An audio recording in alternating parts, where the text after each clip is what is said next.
Hello दोस्तों, good morning, नमस्कार, राधे राधे। आपका एक बार फिर से फ्यूचर कोचिंग क्लासेस के इस ऑनलाइन प्लेटफॉर्म पे बहुत बहुत स्वागत है। जैसा कि हम लोगों ने पिछले क्लास में महाकुंभ के सीरीज को तीसरा देखा था, आज हम चौथा सीरीज लेके आए हैं। और आप सबको पता है कि ये सीरीज जो चल रहा है ये आपका महाकुंभ का सीरीज आपके टीजीटी, पीजीटी, केबीएस के एग्ज़ाम के लिए ही चलाया जा रहा है। और स्पेशली नेट का भी इसमें नेट जेआरएफ के लिए भी क्या है, काफ़ी ज़्यादा इम्पोर्टेंट क्वेश्चन आपको यहाँ से मिलने वाले हैं। ठीक है, तो चलिए हम स्टार्ट करते हैं अपने इस महाकुंभ के क्वेश्चनों का पोस्टमार्टम करना। ठीक है, तो देखते हैं आज का पहला क्वेश्चन।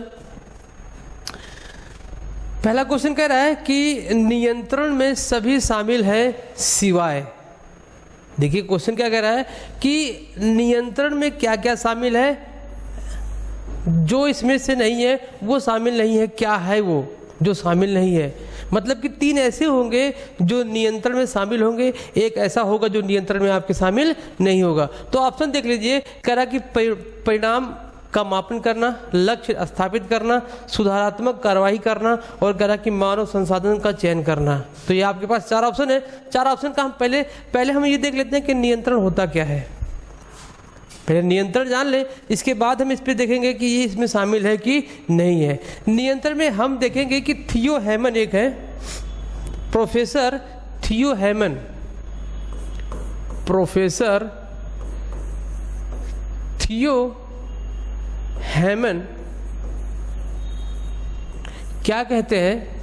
कहते हैं कि नियंत्रण से आशय वह है कि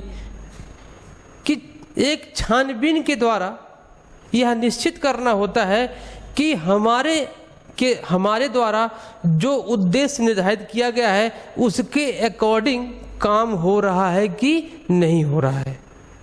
यदि नहीं हो रहा है तो उसमें सुधार किया जाए। कुछ अगर सुधारात्मक कार्य करना हो तो उसमें हम सुधार कर सकते हैं। यदि हो रहा है तो ऐसे ही कंटिन्यू चलने दिया जाए। तो नियंत्रण का मतलब है एक छानबीन के दौरान, एक खोज के दौरान यह चेक किया जाता है कि व्यवसाय का जो उद्देश्य निर्धारित किया गया है उस उद्देश्य को प्राप्त करने के लिए उसके अकॉर्डिंग काम हो रहा है कि नहीं हो रहा है।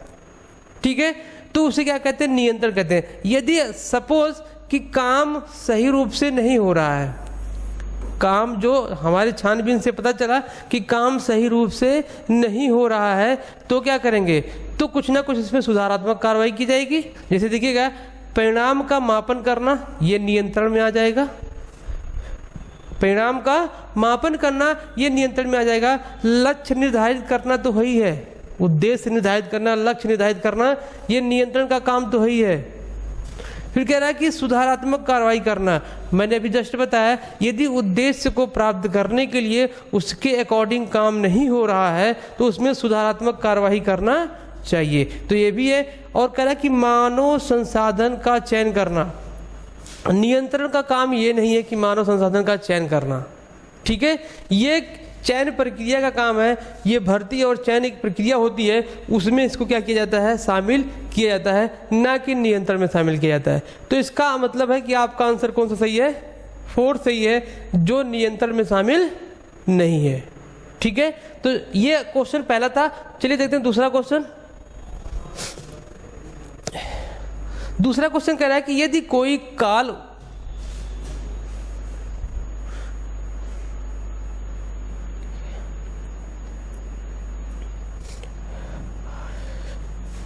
ये काल नहीं है, यदि कोई माल, ये क्या है? यदि कोई माल, टाइपिंग मिस्टेक है। कह रहा है कि यदि कोई माल उधार क्रय किया गया है तो निम्नलिखित में से कौन सा खाता नाम किया जाएगा? नामे मतलब क्या होता है? डेबिट होता है। नामे का मतलब होता है डेबिट।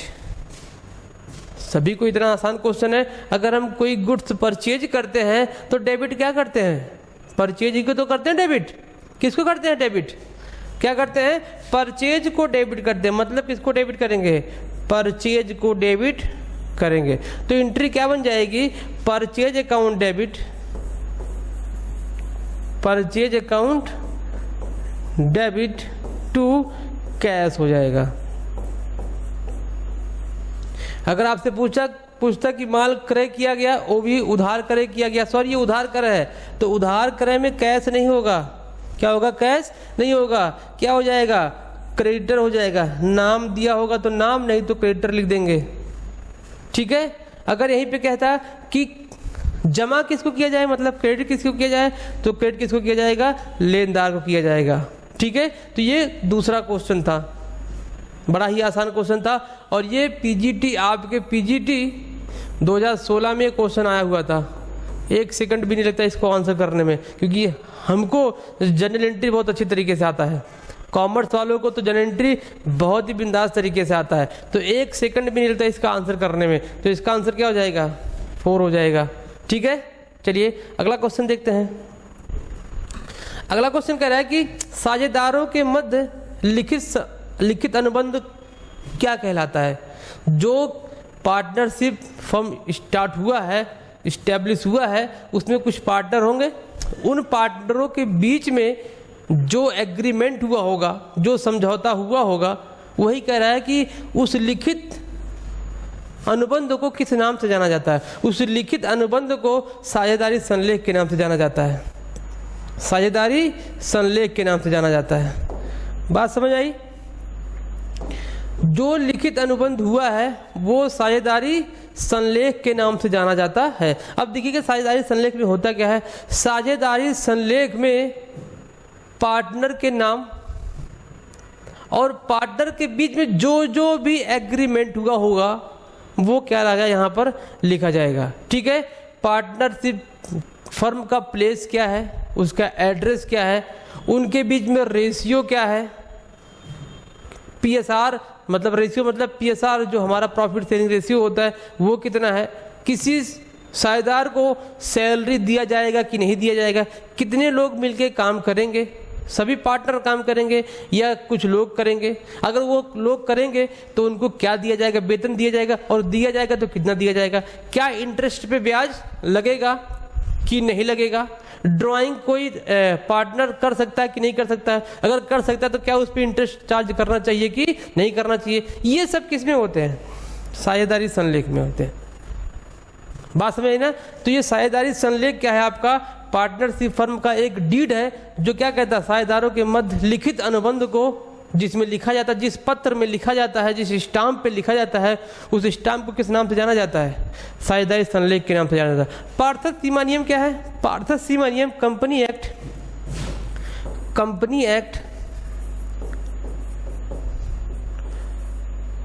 2013 की धारा 256 में बताया गया है, पार्षद सीमा नियम से ऐसे सीमा नियम से है जिसमें कंपनी का क्या उद्देश्य है, कंपनी का नाम क्या है, कंपनी कहाँ स्टेबल हुआ, उसका एड्रेस क्या है, मेंबर्स कितने हैं, आदि जिन बातों को जिस पे लिखा जाता है, जिस स्टाम्प पे लिखा जाता है, जिस पत्र पे लिखा जाता है, उसे क्या बोलते हैं? पार्षद सीमा नियम बोलते हैं। ठीक है। ये पार्षद सीमा नियम। पार्षद अंतर नियम क्या हो गया? पार्षद अंतर नियम कंपनी में जितने भी आंतरिक सिद्धांत होंगे, आंतरिक नियम होंगे, वो क्या कहलाएंगे? आपके आंतरिक नियम कहलाएगा, पार्षद अंतर नियम कहलाएगा। ठीक है। तो ये क्या था आपका? पार्षद अंतर नियम। पंजीयन का प्रमाण पत्र क्या होता है? पंजीयन का प्रमाण पत्र जब किसी भी कंपनी का पंजीकरण होता है तो उस दौरान जो उसको एक प्रमाण पत्र मिलता है उसे क्या कहते हैं? पंजीयन प्रमाण पत्र कहा जाता है। ठीक है। मतलब कि कंपनी का पंजीकरण करते समय जो उसको सर्टिफिकेट मिलेगा वो क्या कहलाएगा? आपका कंपनी का प्रमाण पत्र कहलाएगा। ठीक है। तो ये कौन सा क्वेश्चन था? Question number 67। तो चलिए आगे अगला क्वेश्चन चलते हैं। अगला क्वेश्चन क्या कह रहा है? अगला क्वेश्चन कह रहा है कि 68 संगठनात्मक उद्देश्यों के लिखित विवरण को कहते हैं। अब देखिए फिर से आ गया। हमने क्या बनाया है? एक संगठन बनाया है। संगठन किसी पर्पज के लिए बनाया गया होगा, कोई ना कोई उद्देश्य होगा संगठन बनाने का। अब उस संगठन का उद्देश्य क्या है? जो जिस पर्पज से संगठन बनाया गया है वह लिखित, जो संगठन का उद्देश्य वो लिखित अगर रूप में है तो जो वो जहां लिखा गया है उस पत्र को क्या बोलते हैं? जहां लिखा गया है उसको क्या बोलते हैं? उसको बोलते हैं मिशन विवरण बोला जाता है। क्या बोला जाता है? मिशन विवरण बोला जाता है। यह क्या करता है? मिशन विवरण में संगठन के उद्देश्यों को परिभाषित करता है, उसकी प्रक्रियाओं को, या कंपनी और कंपनी की प्रक्रियाओं को क्या करता है? यह परिभाषित करता है। कौन? मिशन विवरण। ठीक है, तो ये क्या था? Question number 68। और इसमें कुछ है नहीं कि मैं इसको और बताऊं। ठीक है, तो ये था संगठनात्मक उद्देश्यों के लिखित विवरण को जिस पत्र पे लिखा जाता है उसे क्या कहा जाता है? उसे मिशन विवरण कहा जाता है। ठीक है, चलिए अगला क्वेश्चन देखते हैं। अगला क्वेश्चन कह रहा है कि किसी संगठन के भीतर, मतलब अंदर, किसी संगठन के अंदर कार्य इकाइयों या समूहों के गठन के माध्यम से श्रम विभाजन क्या हो गया? एक समूह बना दिया गया, मतलब एक डिपार्टमेंट बना दिया गया है। बात समझ में आई ना? एक डिपार्टमेंट बना दिया गया है। अब कह रहा है कि उस डिपार्टमेंट में श्रम का विभाजन जो होगा वो किस प्रकार का होगा? वो लंबवत होगा कि हॉरिजॉन्टल होगा कि और किसी तरीके से होगा? क्या नियंत्रण कहलाएगा? जी नहीं, बिल्कुल नहीं। अभी जस्ट हम लोगों ने नियंत्रण देखा। नियंत्रण क्या होता है? खोजबीन करना। किसके लिए? जो हमने उद्देश्य निर्धारित किया वो उसके अकॉर्डिंग काम हो रहा है कि नहीं हो रहा है। अब हमारे पास समन्वय का मतलब होता है कि सभी प्रक्रियाएं जो हमारी एक्टिविटीज होती हैं सबको एक साथ मिला देना, वो क्या कहलाता है? समन्वय कहलाता है। अब बचे दो। जब डिपार्टमेंट बनाया जाता है तो उसके अकॉर्डिंग डिपार्टमेंट ऊपर नीचे हो सकता है, ऊपर नीचे, तो उसके अकॉर्डिंग वो क्या कहलाएगा? लंबवत कहलाएगा। लेकिन जब डिपार्टमेंट बन गया है, एक ही डिपार्टमेंट में, ये बड़ा सा घर है, अब एक डिपार्टमेंट इस घर में रह रहा है। अब इसी घर में जब हम कार्यों को विभाजित करेंगे कि भैया राम आप ये काम करोगे, श्याम या आप ये काम करोगे, है ना, मोहन आप ये काम करने वाले हो, लेबर का काम करेगा और कंप्यूटर का काम करेगा, तो एक ही डिपार्टमेंट में जब बंटवारा हो जाता है तो ऐसे को क्या कहा जाता है? क्षैतिज, मतलब कि क्या कहा जाता है? वर्टिकल कहा जाता है। बात समझ आई ना? एक ही डिपार्टमेंट में कार्यों का विभाजन करना आपका क्षैतिज विशिष्टीकरण कहलाता है। ठीक है, ये था आपका 69 क्वेश्चन। चलिए अगले क्वेश्चन पे चलते हैं। पूर्व निर्धारित सीमाओं के भीतर, प्री डिटरमाइन, क्या कर दिया गया है? पूर्व निर्धारित कर दिया गया है। क्या? सीमाओं के भीतर एक लिमिट टाइम होगा। क्रियाओं और उत्पादन को रखने के लिए उपयोग किए जाने वाले तंत्र के समूह को कहते हैं। क्या कहते हैं? एक टाइम लिमिट में पूर्व निर्धारित सीमाओं के भीतर जो क्रियाएं हैं और उत्पादन है को रखने के लिए उपयोग किए जाने वाले तंत्र को क्या कहते हैं? अब बताइए आप, उपयोग किए जाने वाले तंत्र को क्या कहते हैं?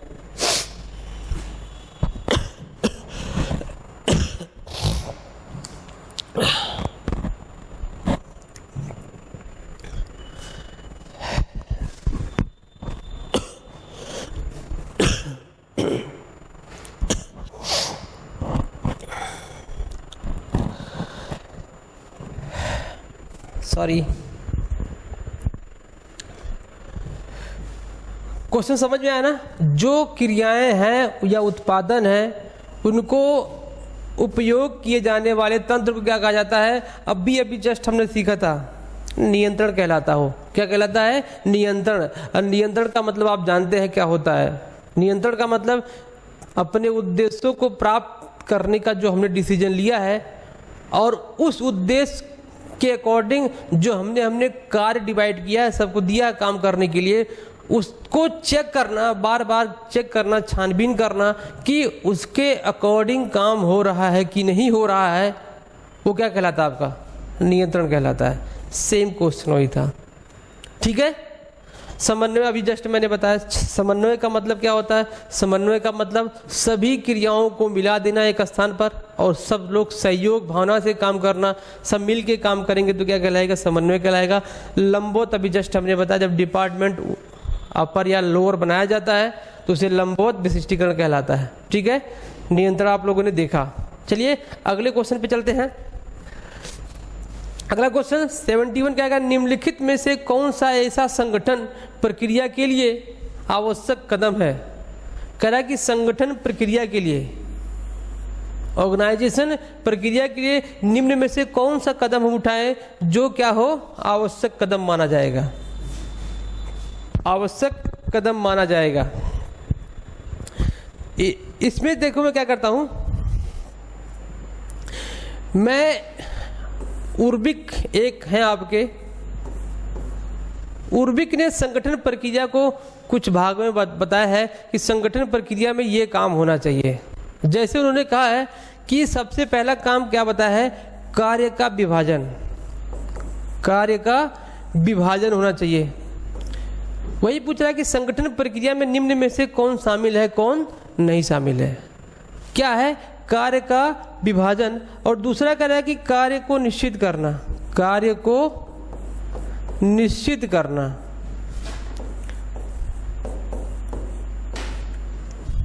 कार्य को निश्चित करना। तीसरा कहते हैं अधिकारों का, अधिकार का अंतरण, अधिकार का अंतरण कहते हैं, या अंतरण को ही क्या बोलते हैं, प्रत्यारोपण बोलते हैं, प्रत्यारोपण बोला जाता है। ठीक है। एक और उन्होंने बताया है, चौथा कार्यों का आवंटन करना, कार्यों को आवंटन करना। ये उर्बिक ने बताया है कि संगठन प्रक्रिया में किसको शामिल करना है, आवश्यक कदम कौन सा हो सकता है। तो देखते हैं इन 4-5 में से क्या इसमें से कोई मिलने वाला है। नियोजन के लिए आधार, नहीं, बिल्कुल नहीं, ये नहीं है। अगर कह रहा है कि अधिकार अंतरण, जी ये देखो मिल गया आपका अधिकार अंतरण, अधिकार अंतरण आपको यहाँ पर मिला कि नहीं मिला, तो आपका आंसर कौन सा सही हो जाएगा, अधिकार अंतरण। आंतरिक समन्वय नहीं है और कार्य का मूल्यांकन भी ये संगठन प्रक्रिया में नहीं आता है। तो आपका आंसर क्या हो जाएगा, अधिकार का अंतरण। ठीक है। तो ये क्वेश्चन का था 71। अगले क्वेश्चन पे चलते हैं। अगला क्वेश्चन कह रहा है कि 72 निम्नलिखित में से कौन एकल स्वामित्व का लाभ है। एकल स्वामित्व क्या होता है ये देखिए पहले। एकल स्वामित्व क्या मतलब होता है कि एक व्यक्ति के द्वारा व्यवसाय जो स्टेबल किया गया है वो क्या होता है, एकल स्वामित्व होता है, एकल स्वामित्व होता है। मतलब कि सब कुछ, मैनेजर भी एक व्यक्ति है, कोई एक है, और वर्कर भी वही है, सब काम कौन करता है, एक व्यक्ति करता है। उसे क्या कहते हैं, एकल स्वामित्व बोला जाता है, उसे एकल स्वामित्व बोला जाता है। तो कह रहा है कि इसमें क्या क्या लाभ है। भाई एकल स्वामित्व में बहुत से लाभ शामिल होंगे, देखते हैं कौन कौन हो सकता है। एकल स्वामित्व का अगर बिजनेस आप करना चाहते हो तो इसका गठन बड़ा आसान है, ये आसानी से आप क्या कर सकते हैं, इसको बना सकते हैं। इसमें किसी भी लीगली इंक्वायरी या कुछ ऐसा कुछ नहीं करना पड़ता कि हमको ये प्रमाण पत्र बनवाना पड़ेगा तभी हम इस बिजनेस को कर सकते हैं, ऐसा कुछ नहीं। आप करना चाहते हैं तो बहुत ही आसानी से आप कर सकते हैं। अपने शहर में, अपने घर के बगल में कुछ भी आप अकेले व्यवसाय करना चाहते हैं, दुकान खोलना चाहते हैं, तो वो बड़ी आसानी से गठित हो जाती है। संचालन में लचीलापन, जी बिल्कुल, अगर हम अकेले हैं तो उसके संचालन में क्या होगा, लचीलापन होगा, घटा सकते हैं और क्या कर सकते हैं, बढ़ा सकते हैं। अगला न्यूनतम विनिमय होता है, बिल्कुल यहाँ पर न्यूनतम क्या होता है, विनिमय एकदम न्यूनतम होता है। और कुछ देते हैं इसके लाभ, ये तो 3 इसके लाभ हैं, तो इसका मतलब आंसर कौन हो जाएगा, उपयुक्त सभी। अगला देखते हैं इसमें निर्णय लेने में आसानी, निर्णय क्षमता, निर्णय लेने में क्या है, आसानी। ठीक है। तो ये एक और आ गया, निर्णय लेने में आसानी, गठन में आसानी, संचालन में आसानी, निर्णय लेने में आसानी। और भी देखते हैं, संचालन में लोच हमने देखा ही, संचालन में लोच और देखा। और क्या हो सकता है इसमें, और इसमें क्या क्या हो सकते हैं, और इसमें देखिए जनसंपर्क अधिकतम होता है। जनसंपर्क आपका क्या होता है, संपर्क इसमें क्या होगा, बहुत ही आराम से होगा, जनसंपर्क बहुत होगा। और इसमें क्या होगा, न्यूनतम कोष भी हो सकता है। न्यूनतम कोष के साथ आप क्या करते हैं, न्यूनतम वित्तीय आवश्यकता जो होती है वो भी कम लगता है और बिजनेस हम क्या कर सकते हैं, आसानी से खड़ा कर सकते हैं। कम पूंजी में हम बिजनेस शुरू कर सकते हैं। ठीक है, तो ये क्या है, एकल स्वामित्व से संबंधित कुछ प्रॉफिट्स हैं। गठन में आसानी, संचालन में न्यूनतम, विनिमय, निर्णय लेने में आसानी, जनसंपर्क इसमें अधिकतम होता है। क्या होता है, अधिकतम होता है। लोगों से हम मिलते रहते हैं, हम अकेले रहते तो हम ही क्या करते हैं, सबसे मिलते जुलते रहते हैं। तो न्यूनतम कोष की भी इसमें आवश्यकता पड़ती है, इसमें फंड क्या होते हैं, न्यूनतम की आवश्यकता होती है। तो ये क्या था आपका 72 क्वेश्चन था। चलिए अगले क्वेश्चन पे चलते हैं। अगला क्वेश्चन कह रहा है कि लाभांश का आमतौर पर इस आधार पर भुगतान किया जाता है। जो लाभांश दिया जाता है वो पूछ रहा है किस आधार पर दिया जाता है। पहले ये तो जान लो लाभांश किसको मिलता है। इसको बोलते हैं डिविडेंड बोला जाता है, डिविडेंड बोला जाता है। डिविडेंड जो हमारे शेयर होल्डर होते हैं उनको भुगतान किया जाता है। लाभ का कुछ अंश जो हमारे शेयर होल्डर को भुगतान किया जाता है उसे डिविडेंड बोला जाता है। ठीक है, तो ये कह रहा है कि जो डिविडेंड है वो कैलकुलेट होता है जो, तो किस पे होता है वो, किस पे मतलब कुछ ऑप्शन दिए गए होंगे। पूंजी दे रहा है, पहला दे रहा है प्रदत्त पूंजी, अधिकृत पूंजी, याचित पूंजी और निर्गमित पूंजी। इसको अंग्रेजी में जान लेते हैं। प्रदत्त को कहते हैं paid up capital, paid up capital. इसे कहते हैं कि अथोराइज्ड कैपिटल, एथोराइज्ड कैपिटल। इसे बोलते हैं कॉल्ड अप कैपिटल,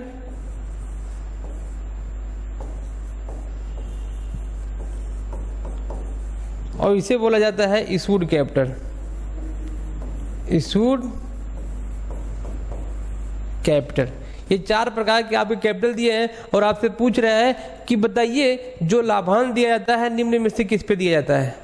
मैं ऑप्शन का आंसर बता देता हूँ, जो क्वेश्चन है उसका आंसर बता देता हूँ, इसके बाद मैं सब पे चर्चा करने वाला हूँ। ये पूंजी कौन सी होती है। जो लाभांश का कैलकुलेशन होता है वो हमेशा पेड अप कैपिटल पर होता है, हमेशा किस पे होगा, प्रदत्त पूंजी पर होगा। क्यों, देखते हैं। पेड अप कैपिटल क्या होता है। पेड अप कैपिटल का मतलब जो अंशधारी अंश खरीदा हुआ है, जितना वह भुगतान किया हुआ है। आपको पता है कि जो शेयर होते हैं, शेयर पर एक ही बार में पैसा मांगा नहीं जाता है, वो किस्त वाइज होता है। First call, application, allotment, first call, second call, ऐसे करके पैसा मांगा जाता है। अगर से शेयर होल्डर ने पूरा पैसा पेमेंट कर दिया, जितना उसने खरीदा था, जितना उसको इशू किया गया था, उसने जितना खरीदा था, उसने अगर पूरा पेमेंट कर दिया, सपोज 200 रुपये 2000 रुपये की वो शेयर खरीदा था, उसने 2000 रुपये पेमेंट कर दिया है, तो पेड अप कैपिटल पर क्या होगा, कैलकुलेट होगा क्या, आपका डिविडेंड, डिविडेंड। ठीक है, उसे क्या बोलते हैं, paid up capital. Share holder के द्वारा उसके शेयर पर जो उसने खरीदा है, जितना पैसा पेमेंट कर दिया गया है, वो क्या कहलाता है, paid up capital. Authorised capital क्या कहलाता है। अथोराइज्ड कैपिटल का आशय उस कैपिटल से है जिस कैपिटल से उस कंपनी का पंजीकरण हुआ होता है, जब स्टार्ट होती है, या क्या होती है, या उस कंपनी के मैक्सिमम कैपिटल होती है। इस कंपनी से कंपनी का पंजीकरण होता है, इसलिए इस अथोराइज्ड कैपिटल को, अधिकृत पूंजी को पंजीकृत पूंजी के नाम से भी जानते हैं। ठीक है, और दूसरा देखते हैं याचित पूंजी। याचित पूंजी का आशय निर्गमित पूंजी का वह भाग जो निर्गमित किया गया है जनता में क्रय करने के लिए, और कंपनी ने उस निर्गमित पूंजी का कुछ भाग मांग लिया है। जैसे मैंने बताया ना, एप्लीकेशन हो गया, अलॉटमेंट हो गया, फर्स्ट कॉल हो गया, सेकंड कॉल एंड अंतिम कॉल, कुछ ऐसे कॉल होते हैं। जितना कंपनी ने कॉल कर लिया, जितना मांग लिया है, सपोज इसको मांग लिया, इसको मांग लिया, इसको मांग लिया, तो इसको यहाँ तक मान लेते हैं कि 8 रुपये तक मांगा है। एक शेयर की वैल्यू कितनी है, 10 रुपये है, और कंपनी ने कितना मांगा है, 8 रुपये मांगा है। तो आपका याचित पूंजी कितना हो जाएगा 8 रुपये। मतलब कि याचित पूंजी का मतलब कंपनी के द्वारा शेयर होल्डरों से मांगा गया पूंजी क्या कहलाता है आपका याचित पूंजी कहलाता है। निर्गमित पूंजी अधिकृत पूंजी का वह भाग जो कंपनी जनता से क्रय करने के लिए निर्गमित करती है उसे क्या बोलते हैं निर्गमित पूंजी कहते हैं। क्लियर हुआ? ये 4 पूंजी थी और इसमें आंसर आपका क्या हो जाएगा प्रदत्त। ध्यान रखिएगा हमेशा डिविडेंड का कैलकुलेशन किस पर होता है प्रदत्त पूंजी पर होता है और डिविडेंड पर कभी भी टैक्स नहीं लगता है। पिछले क्लास में हम लोगों ने देखा था एक क्वेश्चन आया था बताइए कि डिविडेंड पर जो टैक्स लगेगा वो कहाँ दिखाया जाएगा। जब डिविडेंड पर टैक्स ही नहीं लगता तो दिखाएंगे क्या कहीं नहीं दिखाएंगे। तो इसका मतलब है कि डिविडेंड पर टैक्स नहीं लगता। क्यों नहीं लगता है क्योंकि ऑलरेडी जो कंपनी होती है उस पर टैक्स पेमेंट करके ही शेयर होल्डर को भुगतान करती है। ठीक है तो ये क्या था क्वेश्चन था। अगले क्वेश्चन पे चलते सॉरी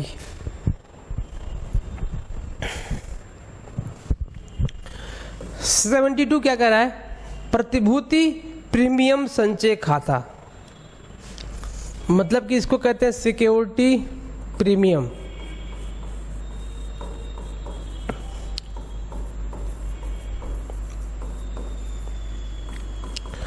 सिक्योरिटी प्रीमियम खाता आर्थिक चिट्ठे के दायित्व पक्ष में इस शीर्षक के तहत दिखाया जाता है। अब आप बताइए क्यों आप बैलेंस शीट तैयार किए होंगे है ना। बैलेंस शीट सबको आता है। अब कौन सा बैलेंस शीट कह रहा है कि ये शेड्यूल 3 वाला बैलेंस शीट कह रहा है। ये पूछ रहा है जो सिक्योरिटी प्रीमियम होता है वो निम्न में से किस में जाता है निम्न में से किस में जाता है। ये जाता है आपका रिजर्व एंड सरप्लस में जाता है। और रिजर्व एंड सरप्लस कहाँ दिखाया जाता है आर्थिक चिट्ठे के दायित्व पक्ष में दिखाया जाता है। ठीक है तो आपका आंसर हो जाएगा रिजर्व एंड सरप्लस।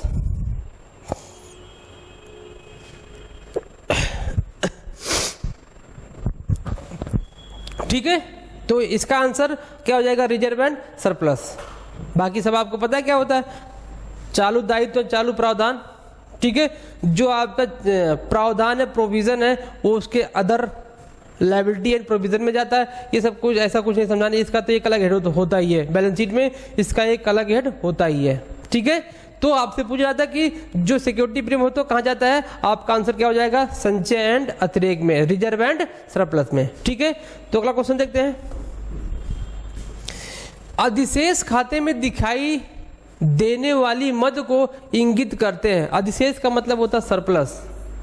क्या होता है सरप्लस होता है। कह रहा है कि सरप्लस खाते में दिखाई देने वाले मद को मतलब कि कौन सा आइटम है कौन सा ट्रांजैक्शन हुआ है जो किसको इंगित करता है जो किसको शो करता है। ऑप्शन है आपका प्रस्तावित लाभांश कराधान के लिए प्रोविजन भविष्य निधि में अंशदान। पूछ रहा है कि आपका वो जो हमने कहा था रिजर्व एंड सरप्लस उसमें निम्न में से किसको दिखाया जाता है। सीधा सा सिंपल सा क्वेश्चन मैं बताऊंगा देखता हूं इसको समझाता हूं। अधिशेष खाते में दिखाई जाने वाली निम्न में से कौन सा मद है आप बताइए। 2 मिनट के लिए सोचिए क्या है इसके बाद मैं क्वेश्चन बताता हूं इसका आंसर।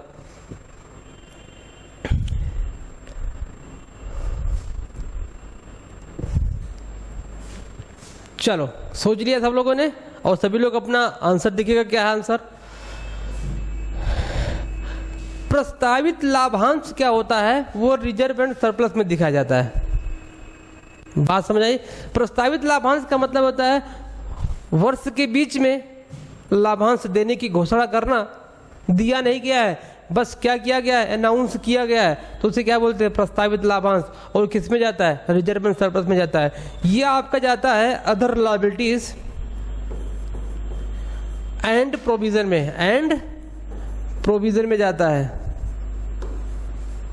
ये दोनों क्वेश्चन ये दोनों 2 और 3 कहाँ जाते हैं अदर लायबिलिटी एंड प्रोविजन में जाता है और आपका प्रस्तावित लाभांश कहाँ जाता है सरप्लस में जाता है। तो याद रखिएगा। ठीक है अगला क्वेश्चन देखते क्या कर रहा है। कह रहा है कि यदि कितने का 10,000 रुपये मूल्य का माल अनुमोदन आधार पर अप्रूवल के आधार पर। आप लोगों ने इसको कंसेप्ट पढ़ा होगा अप्रूवल कंसेप्ट आप लोगों ने पढ़ा होगा अप्रूवल कंसेप्ट। जब क्या होता है पसंदगी, इसको बोला जाता है पसंदगी के आधार पर भी बोला जाता है। अनुमोदन द्वारा विक्रय के आधार पर यदि कोई माल बेचा गया है तो लेखांकन की तिथि पर इस लेन देन को कहाँ कहाँ दिखाया जाएगा, ये क्वेश्चन पूछ रहा है। इसका समायोजन कहाँ कहाँ होगा आपको पता होना चाहिए। जब पसंदगी के आधार पर, अनुमोदन के आधार पर माल को बेचा जाता है तो यह मान के लेखा किया जाता है कि यह माल वापस आएगा ही आएगा। इसको हम सेल में शामिल नहीं करते हैं। एक बार सेल में शामिल कर चुके होते हैं जब लेके गया होता है, लेकिन हम ये मान के इसकी एंट्री करते हैं, समायोजन करते हैं कि यह आपके पास दोबारा वापस आने वाला है। तो अगर दोबारा वापस आएगा तो विक्रय क्या हो जाएगा, पहले जब बेचा था तो विक्रय बढ़ा था, तो विक्रय क्या हो जाएगा, घट जाएगा। तो मतलब कि विक्रय में से घटा देंगे। हमारे देनदार जो हुए रहेंगे, देनदार जो हमसे उनसे पैसा मिलने वाला था, देनदारों से हमको पैसा मिलने वाला था, क्या वो मिलेगा, क्या वो मिलेगा, नहीं, बिल्कुल नहीं। क्यों, क्योंकि उसने माल वापस कर दिया। जब वो माल लिया ही नहीं तो हमको पैसा क्या देगा, पैसा नहीं देगा। इसका मतलब क्या हो जाएगा, देनदार भी क्या हो जाएंगे, घट जाएंगे। अगर देनदारी घट गई, विक्रय घट गया, जो कुछ आया है वो कहाँ रखा जाएगा आपका, बताइए, वो कहाँ रखा जाएगा, कहाँ रखा जाएगा भाई, स्टॉक में तो रखा जाएगा। तो स्टॉक क्या हो जाएगा, बढ़ जाएगा। समझ में आया ना। तो इसका मतलब आपका आंसर सही होने वाला 4। ये कहाँ समायोजित होगा, सब में समायोजित होगा। कहाँ घट रहा कहाँ बढ़ रहा ये देख लीजिए। ठीक है, चलिए अगले क्वेश्चन पे चलते हैं। अगला क्वेश्चन करें, फर्म के विघटन पर इसकी संपत्तियां वसूली खाता में हस्तांतरित की जाती है। जब फर्म का विघटन होता है तब उसकी संपत्तियों को हस्तांतरित किया जाता है। हस्तांतरित किया तो वसूली खाता में जब हस्तांतरित की जाती है, ट्रांसफर की जाती है, वो पूछ रहा है कैसे की जाती है, किस मूल्य पर की जाती है। ये 4 ऑप्शन आपके दिए गए हैं, पुस्तक मूल्य, बाजार मूल्य, पुस्तक मूल्य तथा बाजार मूल्य जो दोनों में से कम हो, या वसूली योग्य पर। ऐसा कुछ नहीं है, ये सब आपको फंसाने के लिए दिए गए हैं। हमेशा याद रखिएगा, जब जब भी पार्टनरशिप फर्म में क्या होगा, विघटन होगा पार्टनरशिप फर्म का, जब जब विघटन होगा तब उसके संपत्तियों को कहाँ दिखाया जाता है, वसूली खाता में दिखाया जाता है। एक बार उसकी संपत्तियों को कहाँ दिखाया जाता है, वसूली खाता में। और वो किस वैल्यू पर, जिस वैल्यू पर वो पहले से शो हो रहा होगा, मतलब कि कौन सी वैल्यू, पुस्तक मूल्य पर। बात समझ आ गई ना, हमेशा पुस्तक मूल्य पर ही संपत्तियों को ट्रांसफर करते हैं। क्लियर। चलिए अगले क्वेश्चन पे चलते हैं। अगला क्वेश्चन कह रहा है कि पूर्वदत्त व्यय के समायोजन के लिए प्रविष्टि प्रभावित होती है। पूर्वदत्त व्यय होता क्या भैया, ऐसा व्यय जो हमने पूर्व में ही क्या कर दिया हो, भुगतान कर दिया हो। अभी वो इनकर हुआ नहीं है लेकिन हमने पेड पहले कर दिया, तो उसे क्या कहते हैं, प्रीपेड बोला जाता है। और प्रीपेड जब हम किसी को दे देते हैं तो हमारा क्या हो जाता है, एडवांस हो जाता है किसी के लिए। और एडवांस हमेशा क्या होता है, हमारा जब हम दिए रहेंगे तो एडवांस हमारा क्या कहलाएगा, एसेट कहलाएगा। और आपको पता है कि एक्सपेंस लिखा हुआ है तो एक्सपेंस क्या होगा, इससे प्रभावित होगा। तो इसका मतलब एक बार संपत्ति प्रभावित होगी, एक बार व्यय प्रभावित होगा। तो ऑप्शन नंबर ए आपका सही है, संपत्ति और व्यय से प्रभावित होंगे। संपत्ति कहाँ प्रभावित होगा, बैलेंस शीट के एसेट पोर्शन में आपका प्रीपेड दिखाया जाता है। और आपका जो व्यय होता है जिस पर प्रीपेड होता है, उस व्यय में से इसको क्या करते हैं, घटा देते हैं। पीएल अकाउंट या ट्रेडिंग अकाउंट में प्रीपेड को माइनस किया जाता है। ठीक है, चलिए अगले क्वेश्चन पे चलते हैं।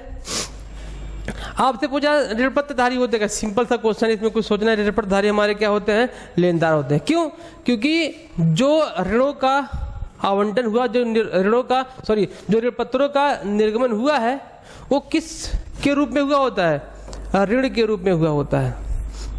किसके रूप में, ऋण के रूप में हुआ होता है। और जब हमको कोई ऋण देता है तो हमारे लिए क्या कहलाता है, वो लेनदार कहलाता है। और ये क्या है, लेनदार है। ऋण पत्रधारी मतलब जानते हो क्या होता है, ऋण पत्रधारी का मतलब वह जो हमारे मतलब कि कंपनी के ऋण पत्रों को खरीदा होता है उसे क्या बोलते हैं, ऋण पत्रधारी बोलते हैं। स्वामी कौन होते हैं, स्वामी शेयर होल्डर होते हैं।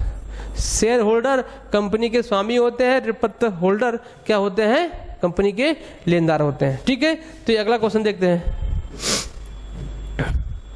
ऋणपत्रों के शोधन के पश्चात ऋणपत्र शोधन संचय खाते के शेष को हस्तांतरित किया जाता है। कह रहा है कि जब ऋणपत्रों का शोधन होता है तो उस समय जो उसका संचय होता है, उस संचय में अगर कुछ बच जाता है तो उसको कहाँ दिखाया जाता है? आपका ऑप्शन है पूंजी संचय खाता, समान संचय खाता, शोधन कोष और लाभ हानि खाता। अब आप बताइए ये कहाँ जाता है? ये देखो बैलेंस शीट के रिजर्व एंड सरप्लस में दिखाया जाएगा। और किसके अंतर्गत? सामान्य संचय के अंतर्गत। किसके अंतर्गत? सामान्य संचय के अंतर्गत इसको दिखाया जाएगा। और सामान्य संचय में दिखाया जाएगा और रिजर्व एंड सरप्लस के शीर्षक में दिखाया जाएगा। ये आप क्या करेंगे, इसको ध्यान पे रखेंगे।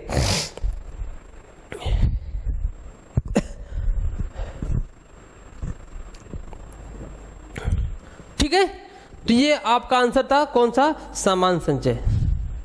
बात समझ में आई ना?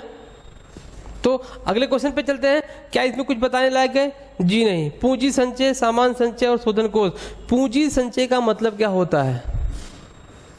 पूंजी संचय का मतलब होता है कि जब कभी भी कैपिटल गेन होता है, क्या होता है? कैपिटल गेन होता है, पूंजीगत लाभ होता है, उस समय क्या बनाया जाता है? जो संचय बनाया जाता है उसमें से कुछ पोर्शन निकाल के रख लिया जाता है फॉर द पर्पज फ्यूचर में इसका यूज करने के लिए। तो वो कौन सा पूंजी संचय कहलाएगा? वो क्या कहलाएगा? पूंजी संचय कहलाएगा। समान संचय का मतलब आपको पता है, जनरल यूज के लिए जो संचय बनाया जाता है उसे क्या बोलते हैं? समान संचय। ठीक है। शोधन कोष खाते क्या होते हैं? सिंकिंग फंड जिसे कहते हैं। सिंकिंग फंड का मतलब होता है कि हमारे ऋणपत्रों को भुगतान करने के लिए प्री प्लानिंग जब की जाती है, जिस फंड में पैसा जमा किया तो उसे क्या बोलते हैं? शोधन कोष बोला जाता है। और पीएल आपको पता है क्या होता है। ठीक है, अगला देखते हैं। अगला क्वेश्चन क्या है? जब अंशों का हरण किया जाता है तब अंश पूंजी खाते को डेबिट किया जाता है। भाई बड़ा आसान क्वेश्चन आ गया। जब अंशों को हरण किया जाता है, हरण का मतलब जानते ना क्या होता है? फॉरफीट करना। अंशों को जब फॉरफीट किया जाता है तो ये पूछ रहा है कि अंश पूंजी खाते में डेबिट किया जाता है किस मूल्य से? पहले तो उसकी एंट्री देख लो। एंट्री क्या होती है? एंट्री होती है share capital account,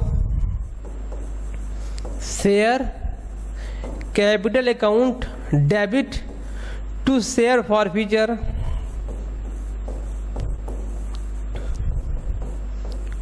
to calls in arrear, to calls in arrear. ये इसकी एंट्री है। अब ये क्वेश्चन पूछ रहा है कि इसमें कौन सी वैल्यू दिखाई जाती है? ऑप्शन देखिएगा, हरित अंशों का चुकता मूल्य, और क्या कह रहा है कि हरित अंश किए गए अंशों पर याचित मूल्य, और हरित अंशों पर याचित नहीं किए गए मूल्य, और हरित किए गए अंशों के अंकित मूल्य की राशि। ध्यान से देखिएगा, ऑप्शन पता इतना बड़ा बड़ा दे रहा है। एक लाइन में एक शब्द में सुनिएगा कि जब अंशों को क्या किया जाता है? हरण किया जाता है, उस समय तक जितने अंशों को, जितने अमाउंट को कॉल किया गया होता है, याचित किया गया होता है, उसी पर क्या होता है? उसको ही डेबिट किया जाता है शेयर कैपिटल में। मतलब कि कंपनी के द्वारा जितने मांग कर लिए गए हैं उतने वैल्यू पर उसको डेबिट किए जाते हैं। तो चुकता पे तो दिखाया नहीं जाएगा। चुकता मतलब जितना उसने पेमेंट किया था कुछ नहीं है। अगर पूरा पेमेंट कर दिया होता तो कॉल्स इन एरियर होता नहीं, और कॉल्स इन एरियर होता नहीं तो फॉरफीचर होता नहीं। तो किस पर? याचित पूंजी पर। याचित पूंजी पर। तो ऑप्शन क्या हो जाएगा? दूसरा सही हो जाएगा। ठीक है, अगला क्वेश्चन देखते हैं। निम्न समायोजनों से पूर्व शुद्ध लाभ कितना है? शुद्ध लाभ आपका समायोजन नहीं हुआ है अभी, तो कह रहा है कि शुद्ध लाभ 3,60,000 है। और कह रहा है कि अदत्त वेतन, ध्यान सुनिएगा, अदत्त वेतन कितना है? 20,000 है। और पूर्वदत्त बीमा 26,000 है। अब पूछ रहा है कि इसके बाद प्रॉफिट कितना होगा। अब कह रहा है कि समायोजन के पश्चात लाभ कितना होगा। अब आप बताइए कि जो अदत्त व्यय होता है कहाँ दिखाते हैं? इसको दिखाते ना कि जिस एक्सपेंस पर होता है अदत्त व्यय को क्या करते हैं? प्लस कर देते हैं। अगर प्लस करेंगे तो इसका मतलब हमारा नेट प्रॉफिट कम होगा, नेट प्रॉफिट कम होगा। और माइनस करेंगे तो इसका मतलब हमारा, अगर प्रीपेड क्या होता है? माइनस होता है। इसका मतलब प्रीपेड करेंगे, माइनस करेंगे तो हमारा नेट प्रॉफिट बढ़ेगा। देखिएगा जो हमारा प्रॉफिट है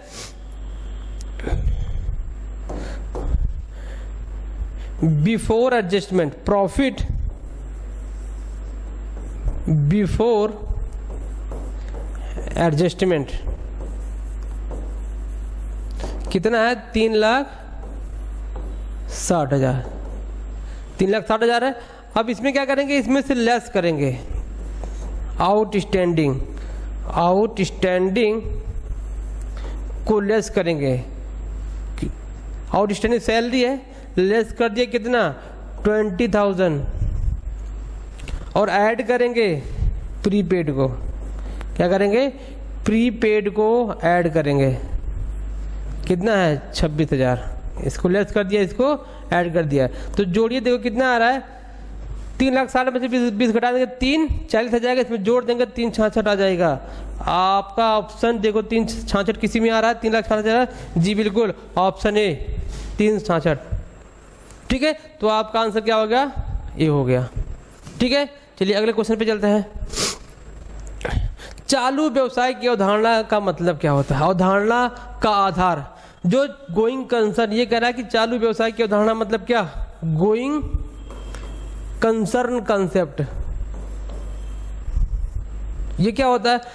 गोइंग कंसर्न कंसेप्ट का मतलब होता है कि जो हम व्यवसाय अभी शुरू किए हैं, कर रहे हैं, ये इसकी लाइफ अभी चलने वाली है, इतनी जल्दी खत्म नहीं होने वाली है। ये चलती रहेगी, हाँ, चलती रहने का मतलब ये नहीं कि ये पूरा समय चलता रहेगा, ये अनलिमिटेड हो गया, कभी बंद नहीं होगा। ये अज्यूम किया गया है कि यह जब तक कंपनी विघटन करने लायक नहीं होगी तब तक ये कंपनी चलती रहेगी। ठीक है, तो ये चालू व्यवसाय की अवधारणा होती है। और चालू व्यवसाय की अवधारणा पर ही क्या होता है? बैलेंस शीट में आपके फिक्स एसेट पर डेप्रिसिएशन कैलकुलेट किया जाता है। यह मानकर कि व्यवसाय अभी चलता रहेगा, इसीलिए उसको क्या किया जाता है? डेप्रिसिएट किया जाता है। तो देखते हैं अस्थायी संपत्तियों के प्रयोजन पर जीवन बीमा का जीवन काल पर हड़ात का आयोजन। यही आपका आंसर सही है, यही आपका ऑप्शन, तो बाकी देखने की जरूरत ही नहीं है। जो डेप्रिसिएशन कैलकुलेट किया जाता है किस कॉन्सेप्ट के तहत? कॉन्सेप्ट आपका है गोइंग कंसर्न। ठीक है, चलिए देखते हैं। अगला क्वेश्चन कर रहा है कि अबसा ABC लाभ का विभाजन 2, 1, 2, 2, 5 और 1, 10 में करते हैं। के सेवानिवृत्त होने पर शेष साझेदारों का अनुपात क्या होगा? आपसे न्यू रेशियो पूछ रहा है कब? जब ए रिटायर हो जाता है। जब ए रिटायर हो जाएगा तो किसका? बी और सी का रेशियो पूछ जाता है। पहले हम क्या करें? इसको सही तो कर लें, रेशियो को सही कर लेते हैं। पहले 1/2 रेशियो 2/5 रेशियो 1/10। इसमें क्या कर लेंगे? हम एलसीएम ले लेंगे। किसको ले एलसीएम? जो सबसे बड़ा हो और सबसे क्या हो कट जाए। 10 ले लिया हमने, और 10 का भाग किसमें? 2 का भाग किसमें करेंगे? 10 में। तो कितनी बार जाएगा? 5 टाइम्स 5। और ये कितनी बार जाएगा? 2 बार। ये कितनी बार जाएगा? 1 बार। तो रेशियो क्या बन जाएगा? 5:2:1। 5:2:1 बना। अब कह रहा है कि इसमें से ए जा रहा है। अगर ए जा रहा है तो ए को हटा दो। ए को हटा दोगे तो बी और सी का रेशियो बनेगा 2:1 का। तो 2:1 ऑप्शन में है जी। ऑप्शन 4 आपका आंसर सही होने वाला है। ऑप्शन 4 आपका आंसर सही हो गया। ठीक है, अगले क्वेश्चन पे चलते हैं। आज का लास्ट क्वेश्चन, हमने यहीं तक क्वेश्चन लिया हुआ है। कह रहा है कि लागत इकाई को उपरिव्यय का आवंटन कहलाता है। बड़ा आसान क्वेश्चन है। जो लागत इकाई है आपका, इकाई के आधार पर जो उपरिव्यय का आवंटन किया जाता है तो वो क्या कहलाता है? आपका लागत का विवरण कहलाता है। ठीक है, उपरिव्यय मतलब ओवरहेड। ओवरहेड का जब डिस्ट्रीब्यूशन होता है लागत इकाई के आधार पर तो क्या कहलाता है? आपका लागत विवरण कहलाता है। ठीक है, तो ये हमारे क्या थे? आज के कुछ क्वेश्चन थे जो हमने सीखा। उम्मीद है कि आपको पसंद आया होगा।